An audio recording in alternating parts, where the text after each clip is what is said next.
CDP 11 January 2022 paper 2 6 to 8 classes की देखते हैं जबरदस्त CDP सेगमेंट। पहला प्रश्न है,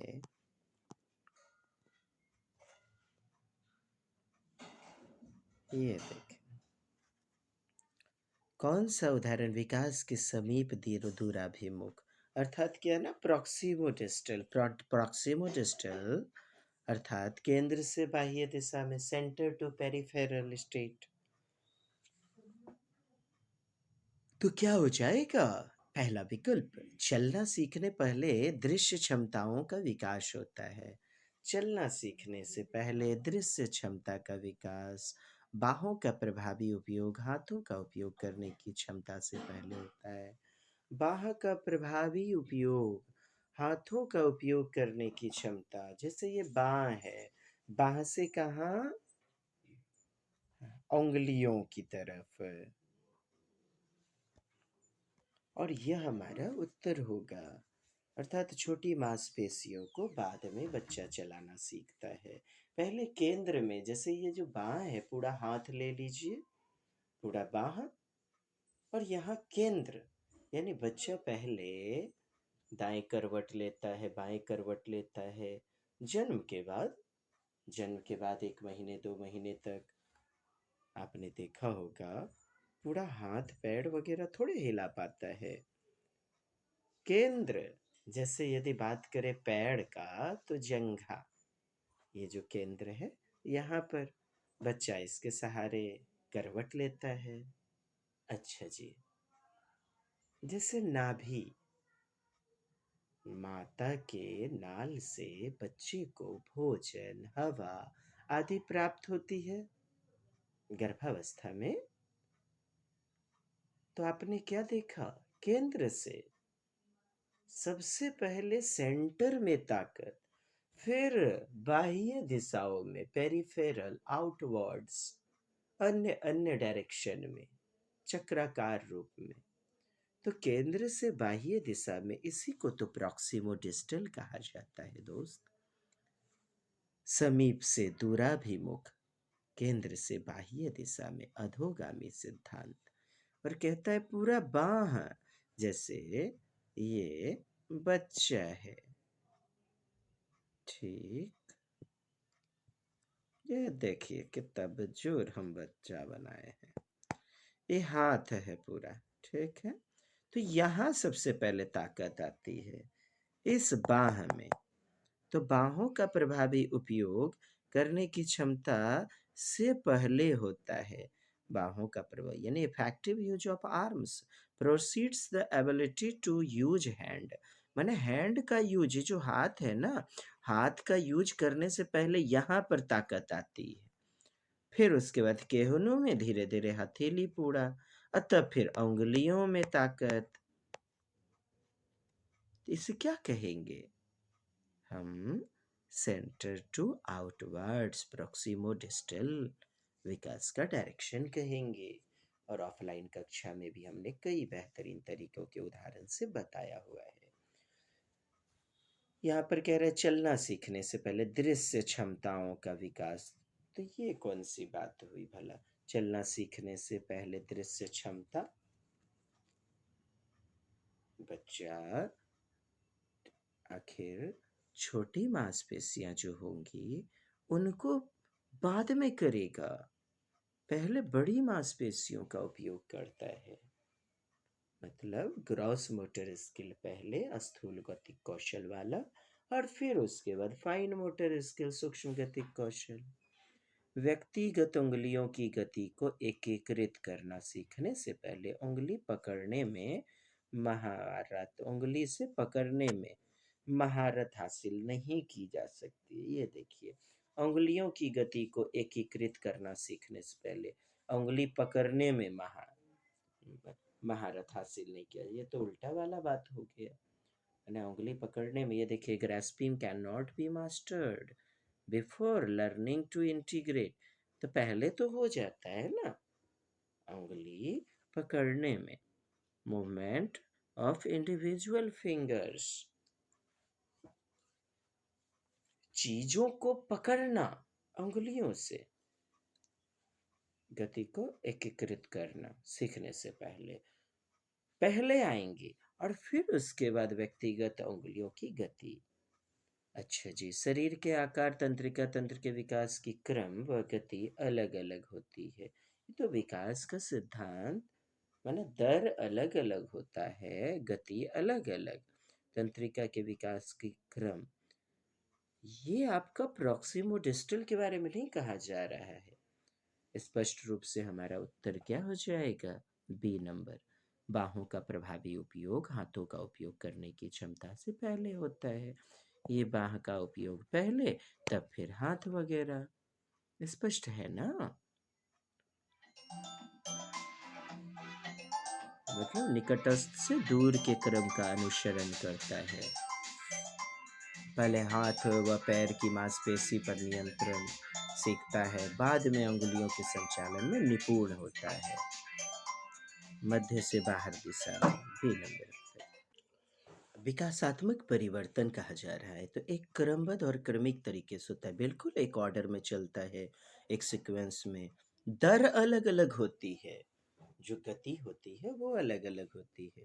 बट ये तो हमारा सही है, यही उत्तर होगा। बाकी देखिए ना, कहता है शैशवावस्था में बहुत तेज गति, फिर किशोरावस्था तक कोई वृद्धि नहीं होती है। गलत हुआ ना? हमेशा एक रैखिक तरीके से चक्रीय, चक्रिकाकार नहीं होगा। बताइए, विकास क्या होता है? चक्राकार होता है, स्पाइरल, अर्थात सर्कुलर, वृत्ताकार। किशोरावस्था तक आगे की ओर होते और फिर पीछे की ओर बढ़ते, पीछे की ओर। चलिए, एक नंबर। आगे बढ़े दोस्त।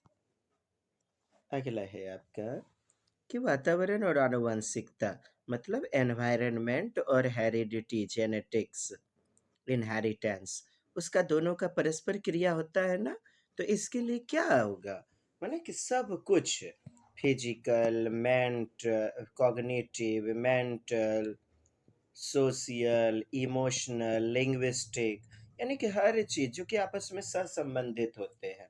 तो शारीरिक, सामाजिक व संज्ञानात्मक सब हो जाएगा ना।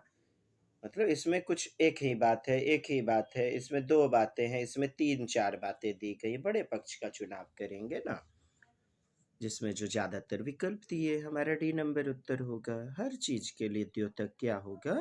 विकास के लिए वातावरण और आनुवांशिकी, प्रकृति और पोषण।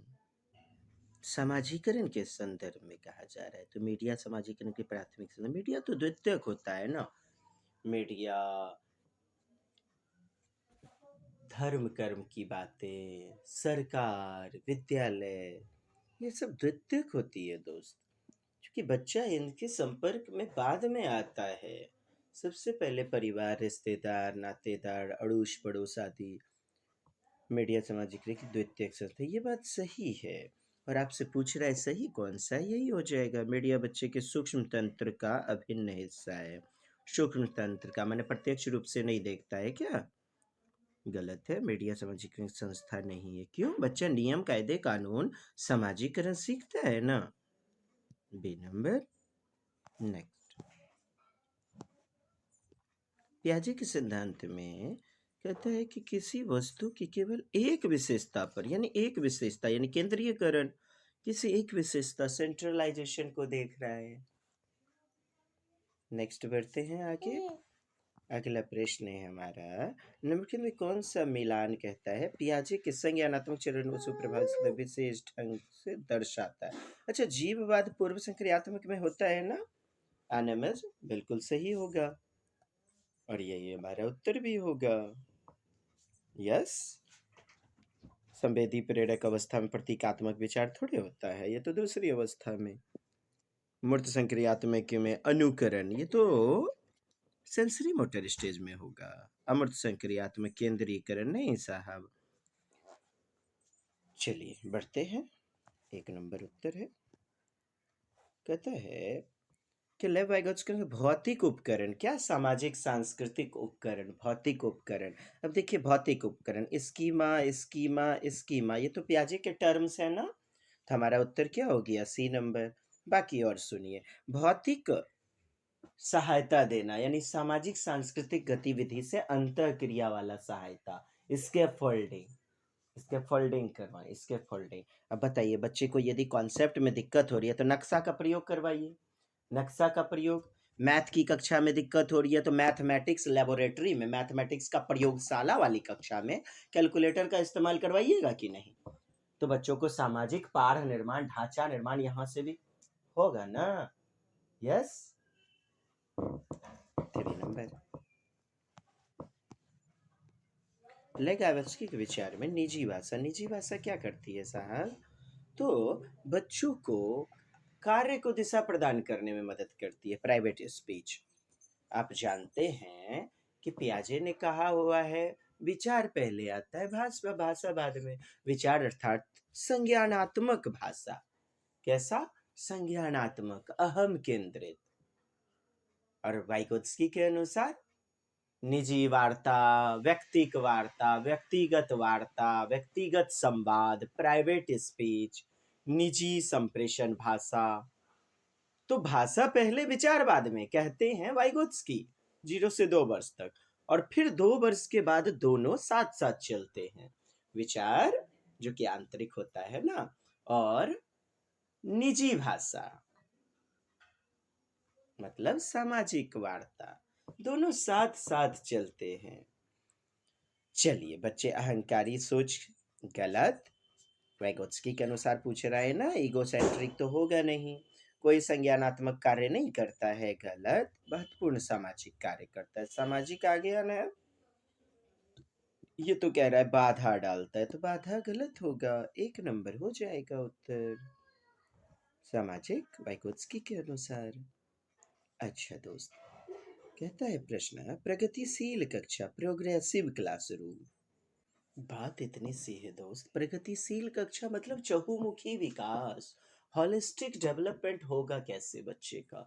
बच्चे पढ़ाई लिखाई, खेल कूद, गतिविधि आदि में कैसे सर्वांगीण विकास करेंगे? इतनी ही बात ना।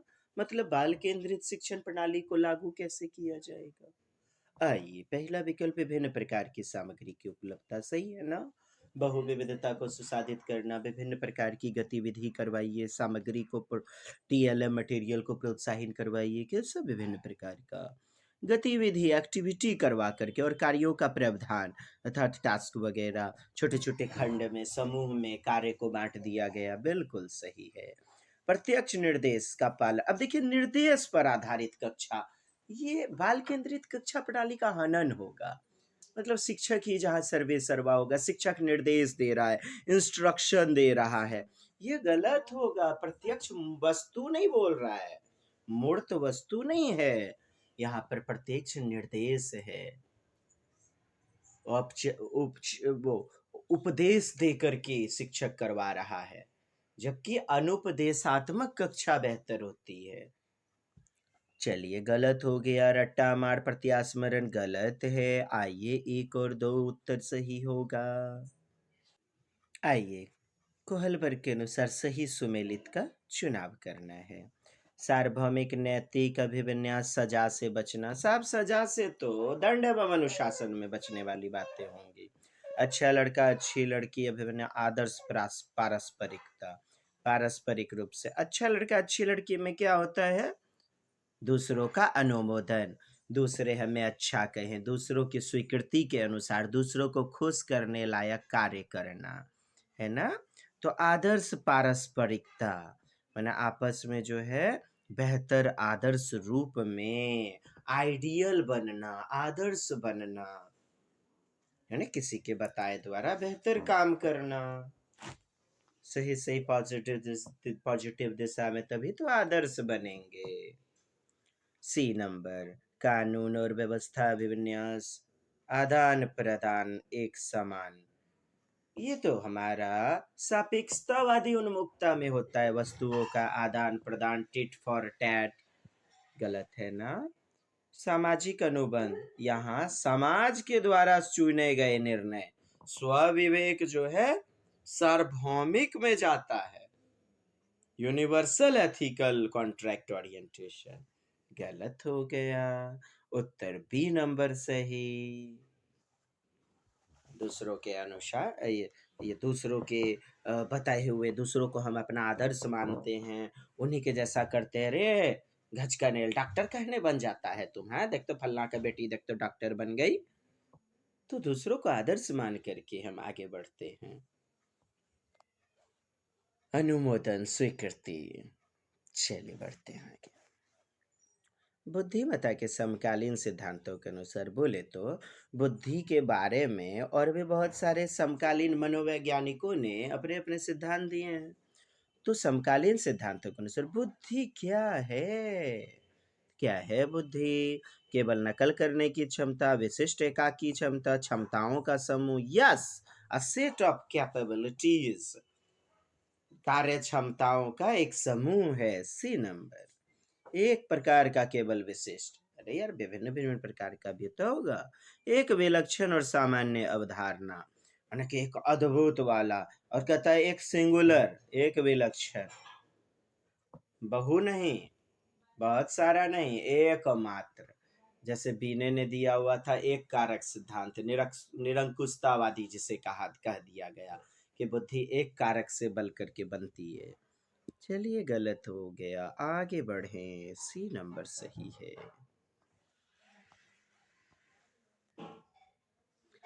शिक्षकों को महिलाओं और पुरुषों की गैर परंपरावादी जेंडर भूमिका। कैसा?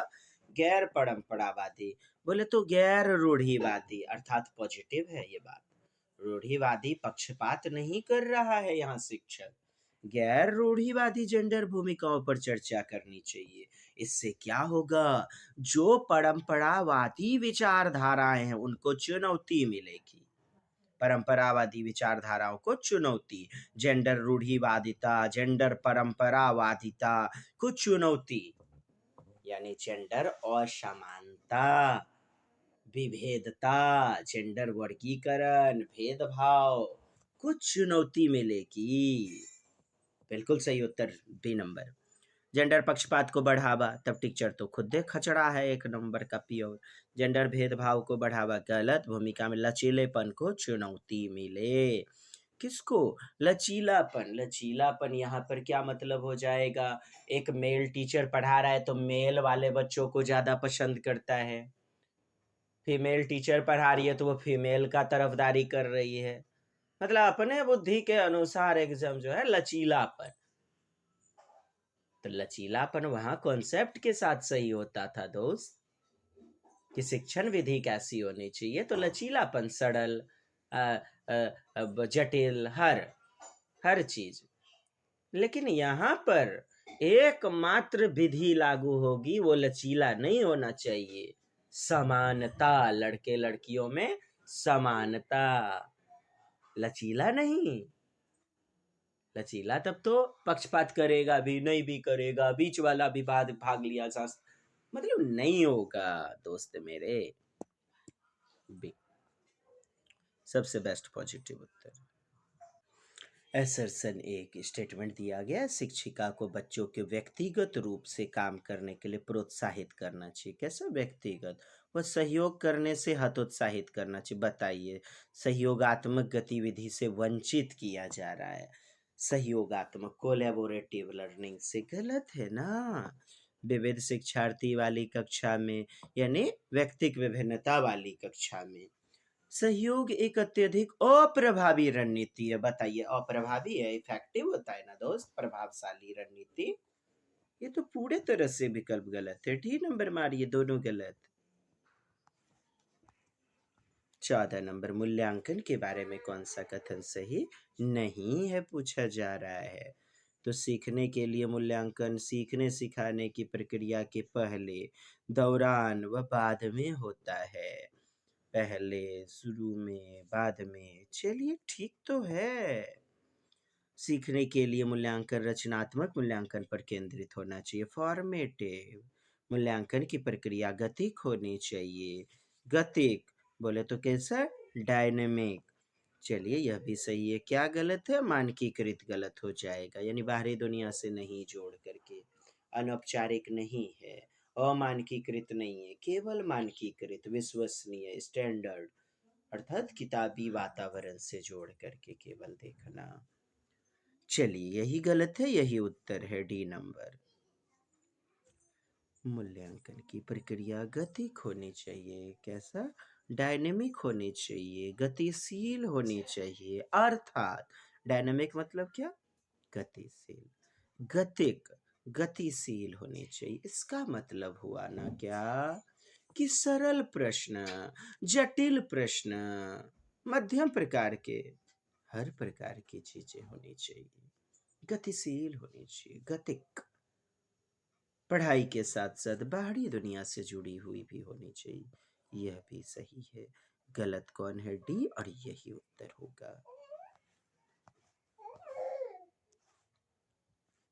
नेक्स्ट देखिए, आलोचनात्मक चिंतन बोल रहा है। कौन बढ़ावा देगा? वैचारिक समझ को, अंडरस्टैंडिंग को बढ़ावा देने वाला। मतलब अपसारी चुनिए ना, खुले अंत वाला, मुक्त सिरे वाला, जिसका एकमात्र उत्तर नहीं हो। जैसे भारत का सबसे बड़ा राज्य, एकमात्र उत्तर याद करने वाला। केरल का कुल क्षेत्रफल याद करने वाला। प्रकाश संश्लेषण क्या है? रट्टाफिकेशन, परिभाषा बच्चा बता देगा। समाज को समावेशी बनाने के लिए क्या उपाय किए जाने चाहिए? तो विविध विविध बच्चे, विविध विविध आंसर। होगा ना सी नंबर उत्तर, और यही हमारा उत्तर होगा। सी नंबर, अब सारी खुले अंत वाला। यार, प्रकाश संश्लेषण क्या है? इसकी परिभाषा एकमात्र जो है ना, सभी लोग कहते हैं कि भोजन बनाने के लिए सूर्य का प्रकाश लेते हैं, कार्बन डाइऑक्साइड वगैरह लेते हैं, तो भोजन बनाते हैं पेड़ पौधे।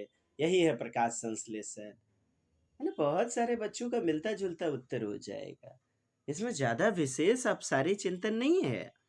सी नंबर में सबसे जबरदस्त अपसारी, आलोचनात्मक, क्रिटिकल एनालिसिस, एनालिटिकल एनालिसिस, है ना।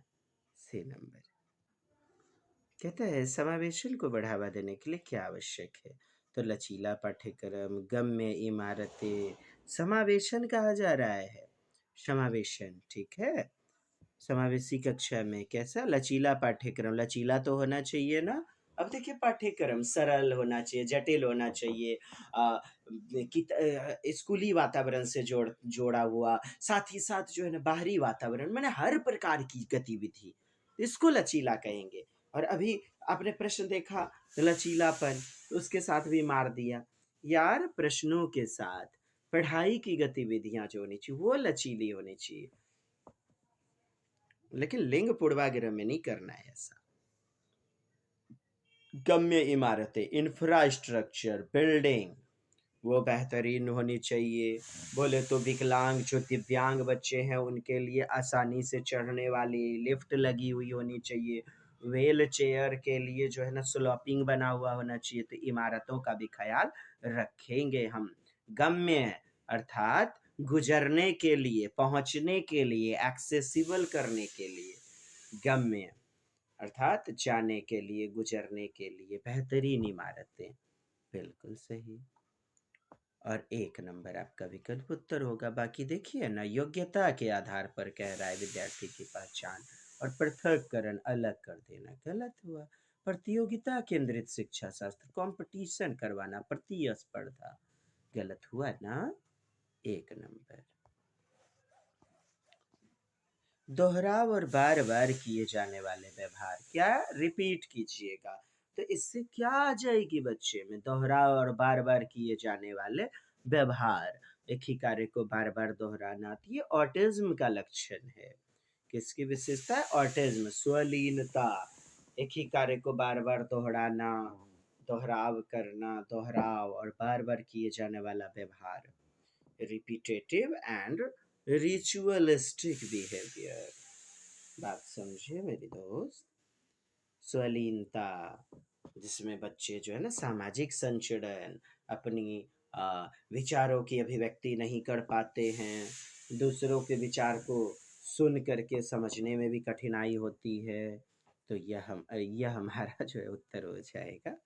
गुनज व फिर डिसकैलकुलिया क्या होता है? You know very well. Dyslexia, लेखन संबंधी, गणितीय अक्षमता, कैलकुलिया, विजुअल इम्पेयरमेंट, देखने वाली बातें, तो यानी बार बार एक के काम को दोहराता है, अपने आप में ही मस्त खोया खोया सा। हाँ। ऑटिज्म, स्वलीनता। ऑटिज्म में एक व्यक्ति दूसरे लोगों के साथ संपर्क करने में जो है ना सक्षम हो जाता है।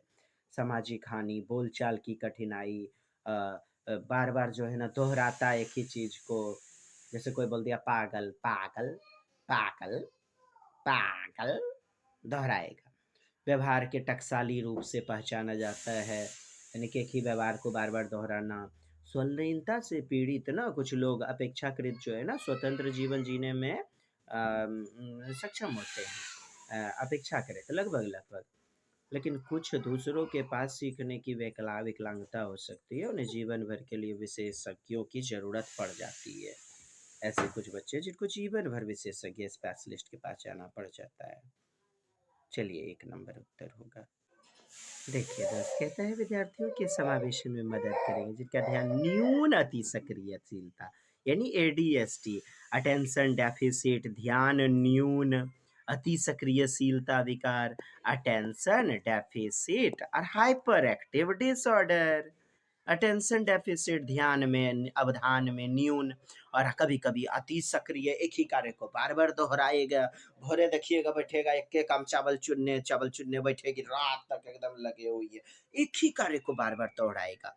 तो कार्यों को छोटे प्रबंधनीय भागों में तोड़ देना, प्रबंधनीय भागों में तोड़ देना। ये तो क्या हुआ ना, इस बच्चे को सुधारने के लिए क्या कीजिएगा, छोटे छोटे कार्य में भाग बांटिएगा, प्रबंधनीय भागों में तोड़ना।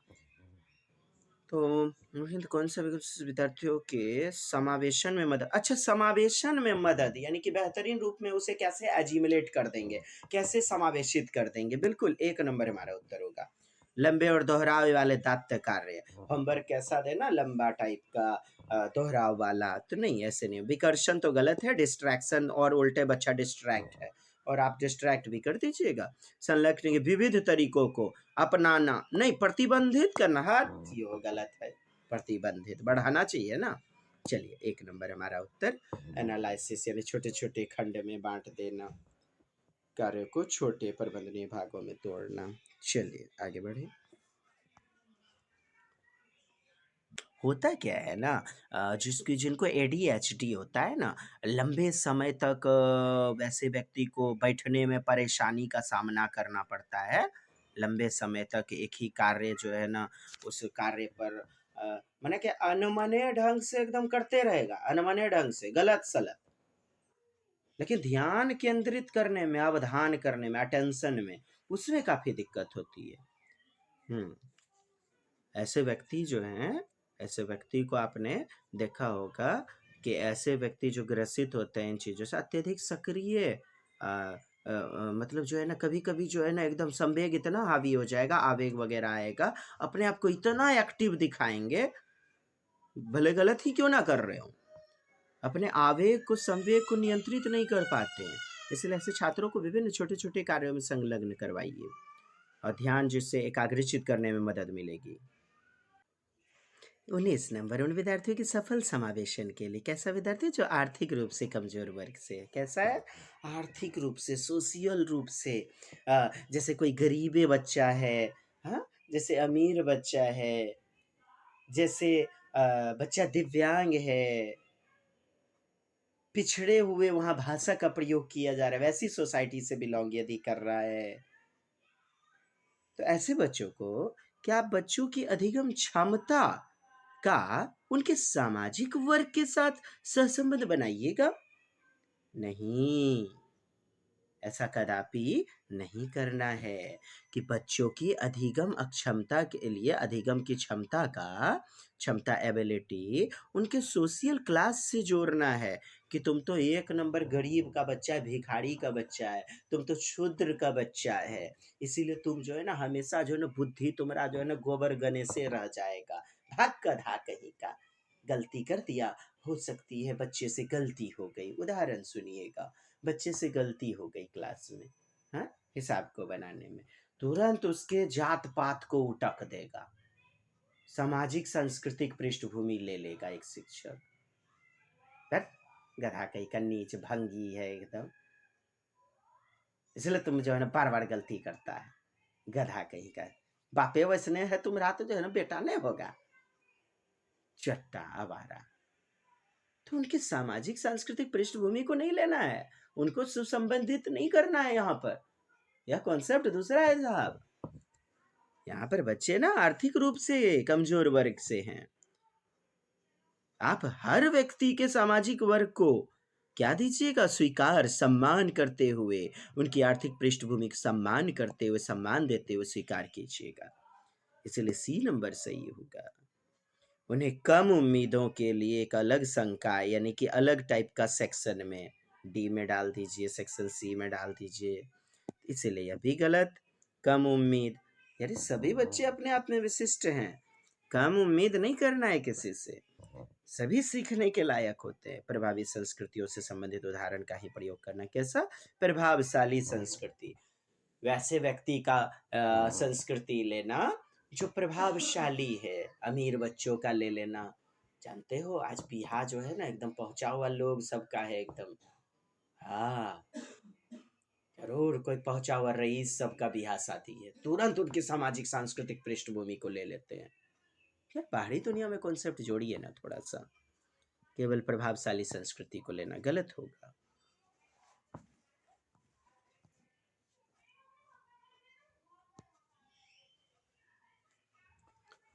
निम्नलिखित में कौन सा विकल्प दी गई? विशिष्ट अधिगम वरीयता, अधिगम वरीयता वाले विद्यार्थी के समावेशन हेतु यथोचित संयोजन रणनीति का सही योग में है, सही योग में है। ठीक है, तो कहा जा रहा है आपसे। अच्छा 20 नंबर ये देखिए, गति संवेदी सामग्री को जोड़ से पढ़ना। कहता है काइंस्थेटिक, काइंस्थेटिक बालक जो बच्चा जो है ना किससे सीखता है? गति, अर्थात ऐसे बच्चे मूवमेंट वाली वस्तुओं से ज्यादा विशेष रूप में सीखता है।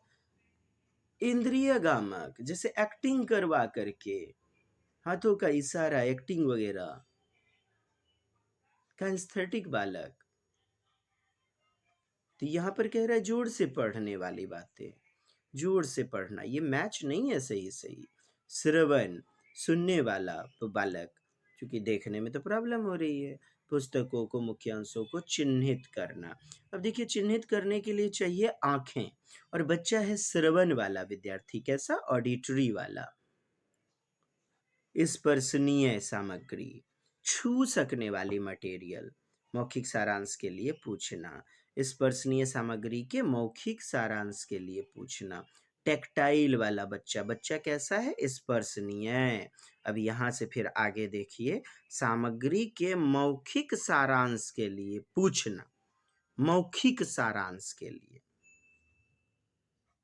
दृश्य, देख करके बच्चे को ज़्यादा समझ में आती है। विषय वस्तु को व्यवस्थित करने के लिए मानचित्र और प्रवाह चार्ट का उपयोग करवाना। तो देखें, दृश्य देख करके बच्चा जो है ना पढ़ना ज़्यादा पसंद करता है, तो मानचित्र, प्रवाह चार्ट ये सब देखने वाली ही तो वस्तुएं हैं। इसीलिए आपका डी नंबर बेहतरीन उत्तर होगा। सी नंबर स्पर्शनीय सामग्री, कैसा? छू सकने वाली वस्तु।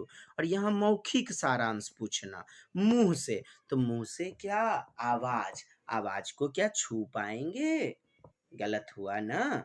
बच्चा ना साहब दिव्यांग है, दृष्टि बाधित है। ऐसे बच्चों को टेक्टाइल मटेरियल, मूर्त वस्तुएं दीजिए, ताकि बच्चे उन्हें छुएं, स्पर्श कर सके। जैसे ब्रेल लिपि होती है ना, उसी प्रकार से। तो मौखिक तो केवल कान में सुनेगा, जबकि यहाँ हाथों से छू करके महसूस करना है। इसीलिए यह भी गलत है। उत्तर संख्या डी। आइए, अधिगम में बच्चों द्वारा देखे और अनुभव किए गए, मतलब बच्चे का जो प्री नॉलेज है, उनके बीच संबंध स्थापित करने की प्रक्रिया शामिल है। अधिगम में करना चाहिए ना ऐसा। बच्चे जो भी जानते हैं उनके बीच संबंध बनाना, उनका जो प्री नॉलेज है, अनुभव है, एक्सपीरियंस है, उनको सुसाधित करना, तो ये बातें होनी चाहिए। बच्चे रैखिक तरीके से सीखते हैं, न कि चक्रीय। ए देखिए ये गलत हो गया। सीखना अपने आप में क्या है? अधिगम चक्राकार, चक्राकार रैखिक। अच्छा, रैखिक जो होता है वो लीनियर होता है, लीनियर तरीके से सीखते हैं, चक्राकार नहीं सीखते हैं। अच्छा, अधिगम जो होता है वो चक्राकार भी होगा, जैसे 1 क्लास में, फिर 2 क्लास में, फिर 3 क्लास में रैखिक होता है। लेकिन चक्राकार भी होता है, इधर से उधर से, मम्मी पापा से या परिवार से या अन्य सदस्यों से, या झगड़ा जहाँ हो रहा है, घसकटनी लड़ ली बेचारी अपने आप में, तो उससे भी सीख लिए तरह तरह की गालियां, तो चक्राकार हुआ। मैंने कहीं से भी सीखा जा सकता है, तो चक्राकार क्यों नहीं होगा भला? इसीलिए हो गया गलत, और केवल एक नंबर सही, जो कि सी में है। नेक्स्ट, नई शिक्षा नीति 2020 किसको प्रस्तावित नहीं करती है? तो 2020 के अनुसार देख लीजिए ना दोस्त।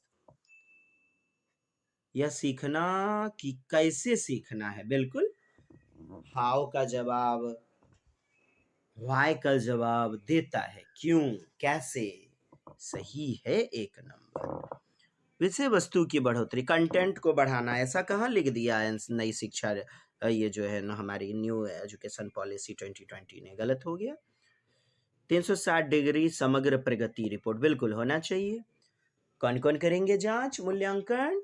तो बच्चे खुद भी करेंगे स्व आकलन, उनके सहपाठी करेंगे, मित्र वगैरह, उनके अभिभावकगण भी करेंगे आकलन।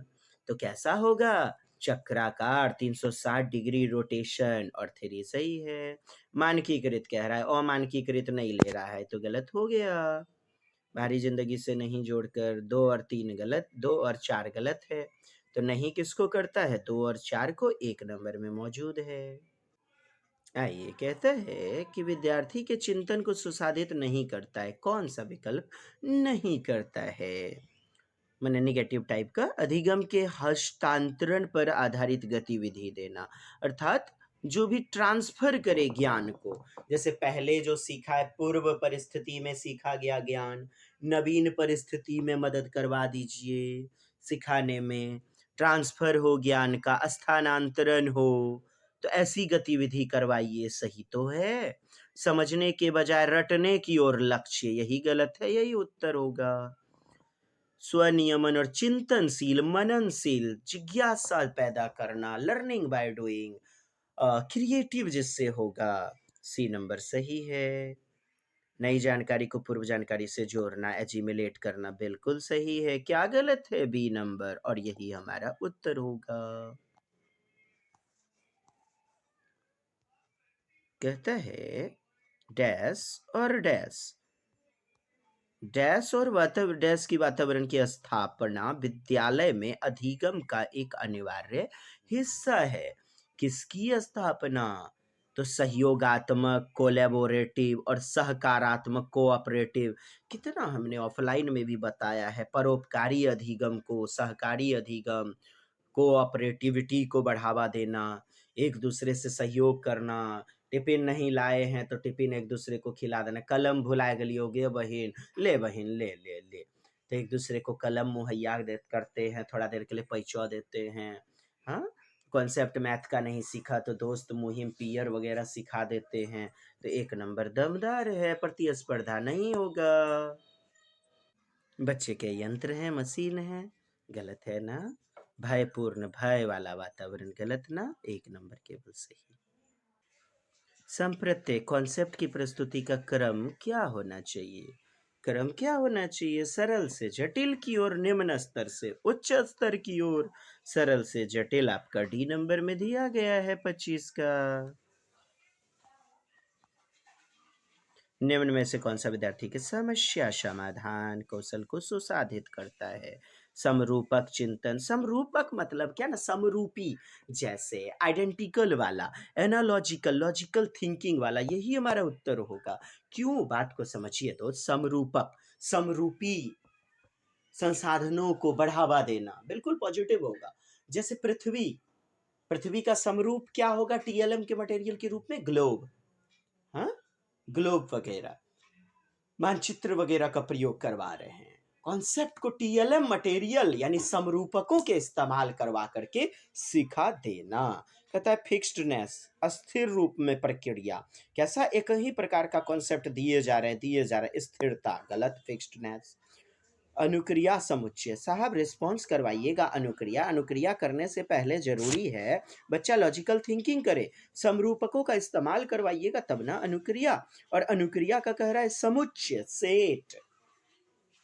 एक एक करके अनुक्रिया नहीं, पूरे रूप में एकदम। उद्दीपक अनुक्रिया यह भी नहीं। चलिए 1 नंबर आगे, जल्दी बढ़ो रे बाबा। त्रुटियों पर प्रतिक्रिया देने का कौन सा तरीका संरचनात्मक है, बेस्ट है, फॉर्मेटिव है, क्रिएटिव वाला है? त्रुटि करने व्यवहार को मिटाने के लिए दंड देना है। किसके लिए दंड देना है? त्रुटि वगैरह दंड दे दीजिए। बाबा रे बाबा, अपराधे करवाइएगा कि बच्चा का जान से मारने वाला। संकेत और इशारे देकर, क्या बच्चे को थोड़ी बहुत मदद दे करके, इसके फोल्डिंग देकर विद्यार्थी को अपनी त्रुटियां खुद से खोजने में अब मदद देता है। क्या?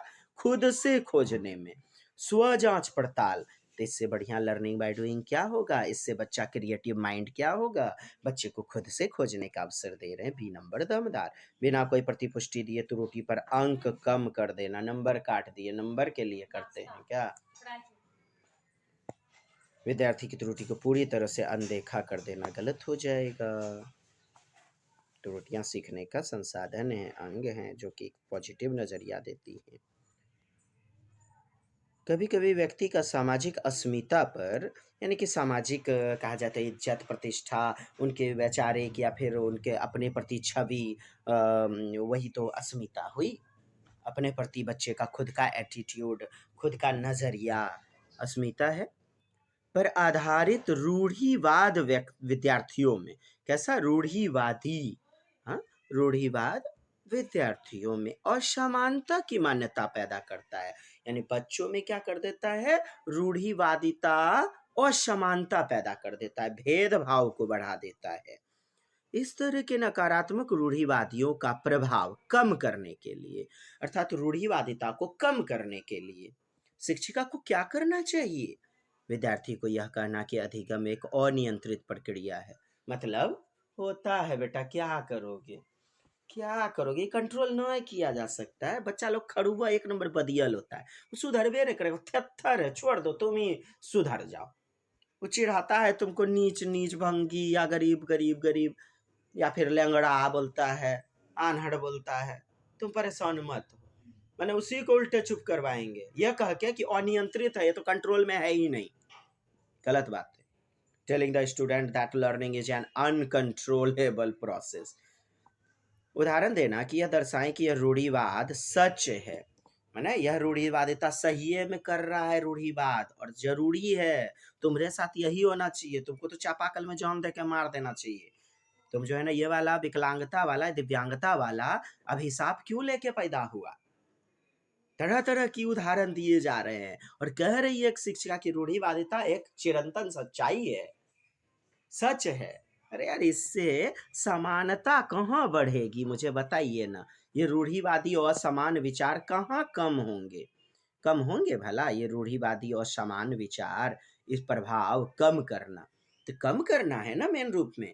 तो कौन सा विकल्प इस बात की पुष्टि करेगा? इस बात पर बल देना कि अधिगम प्रयास पर प्रभावी रूप से निर्भर है, माने कि प्रयास किया जाए, अधिगम प्रयास पर प्रभावी रूप से निर्भर है। मैंने बच्चों में कैसे पॉजिटिव नजरिया डालिएगा कि बेटा देखो, तुम प्रयास करो ना, तुम भी उनके समान आ सकते हो, असमानता नहीं रहेगी, तुम भी उनके बराबरी में आ सकते हो, उनसे भी बेहतर निकल सकते हो। लर्निंग ना एक अधिगम प्रयासपूर्ण प्रक्रिया, तुम जैसा प्रयास करोगे तुम बेहतर बन जाओगे। अब देखिए D नंबर विकल्प, कहते हैं विद्यार्थियों को बार बार इनाम और सजा, गलत हुआ ना, C नंबर उत्तर हो जाएगा। एक विद्यार्थी परीक्षा में अंतिम स्थान पर आने से बचने के लिए, किसके लिए अंतिम स्थान, फर्स्ट नहीं आना है उसे, इसलिए आप महारत उन्मुखी लक्ष्य, मास्टरी ओरिएंटेड गोल नहीं चुनिएगा ऐसे विकल्प के लिए, उसे फर्स्ट नहीं आना है। माने अंतिम पे ना आऊं मैं, अंतिम कोई दूसरा बच्चा बने, नहीं तो दूसरा बच्चा, तो कोई दूसरा बच्चा बने, यानी कि परिहार कर रहा है, अवॉइड, दूर करने का, ऐसी निगेटिव बातों को परिहार, और दूसरों को प्रदर्शित करना, मम्मी पापा और उसका दोस्त, उसको प्रदर्शन करने के लिए, क्या परफॉर्मेंस गोल दिखाने के लिए, परफॉर्मेंस। अच्छा, क्यों ऐसा करते हैं? आपकी कक्षा में भी आता होगा, हे भगवान इस बार हमको फेल नहीं करा देना, इस बार फिसड्डी मत रखना, नहीं तो सब बच्चा चिढ़ाएगा कि गेला गुजरल, सरलका आम छै देखो मरलो मरलो, गया गया गया, आ देखो फिसड्डी बच्चा आया। तरह तरह की चीजें, टिटवा टिटवा, गोबर गणेश बच्चा टिटवा, सबसे इस बार का सुपर डुपर गया गुजरा एकदम भथका बच्चा। गिरधारी लाल केतारी लाल श्री श्री 108 माधवानंद जी, हमारे क्लास का सबसे गया गुजरा बच्चा, और उसको सब बच्चे मिलके चिढ़ाएंगे।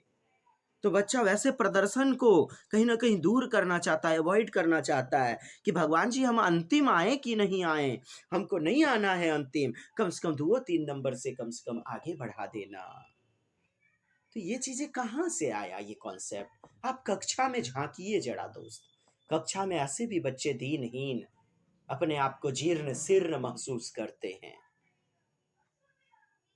कि हम टॉप आए ना आए, कम से कम फिसड्डी ना बना देना, फिसड्डी ना रह जाऊं मैं, वरना सारे बच्चे मिल करके मजा लूटेंगे, होशियारी करेंगे, चिढ़ाएंगे।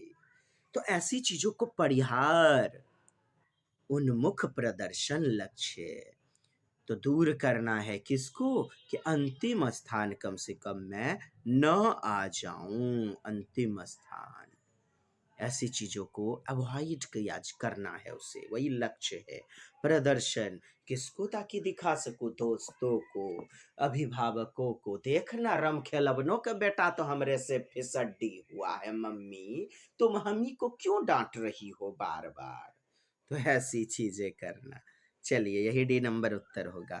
अब आप कहेंगे सी नंबर, प्रदर्शन की दिशा में उन्मुख। अरे यार बेहतर थोड़े करना चाह रहा है बच्चा कि फर्स्ट डिवीजन, फर्स्ट टॉपर, इसलिए प्रदर्शन की दिशा में उन्मुख कहाँ से आएगा। परिहार उन्मुख महारत लक्ष्य, परिहार एक तो अवॉइड भी किया जा रहा है, और दूसरा उन्मुख महारत। उन्मुख महारत कब होगा, मास्टरी ओरिएंटेड, जब बच्चा प्रथम स्थान लाना चाहता है, किसी कॉन्सेप्ट को विशेष रूप में सीखने की जहदोजहद कर रहा है।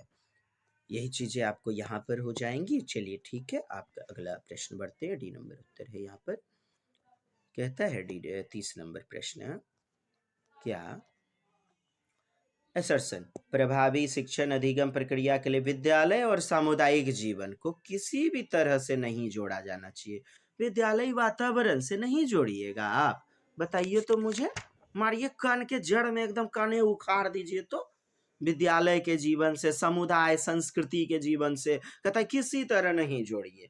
बच्चे सीखते कहाँ से तब, अमेरिका से, लंदन से। हम तो कहता हूँ अमेरिका और लंदन भी तो सामुदायिक ही जीवन है, समाज है, पर्यावरण का घटक है। कारण आर, विद्यालय और समुदाय को जोड़ने से विद्यार्थी की सामाजिक भागीदारी व अवसर सीमित हो जाते। बताइए, अरे यार बौद्धिक हो जाता है, व्यापक हो जाता है, असीमित होता है, बाहरी कॉन्सेप्ट को बेहतरीन रूप में सीखता है, सीमित कहां से हो जाएगा। यह भी गलत, और डी नंबर बोथ। अगली वीडियो में मिलते हैं दोस्त, तब तक के लिए जय हिंद जय भारत, वंदे मातरम। अच्छा दोस्त शेयर कीजिए, सब्सक्राइब कीजिए। हाँ गुस्सा जाऊंगा नहीं तो हम भी। चलिए प्रणाम जी दोस्त, खुश रहिए, मस्त रहिए, सफलता पाके जबरदस्त रहिए। जय हिंद जय भारत, वंदे मातरम।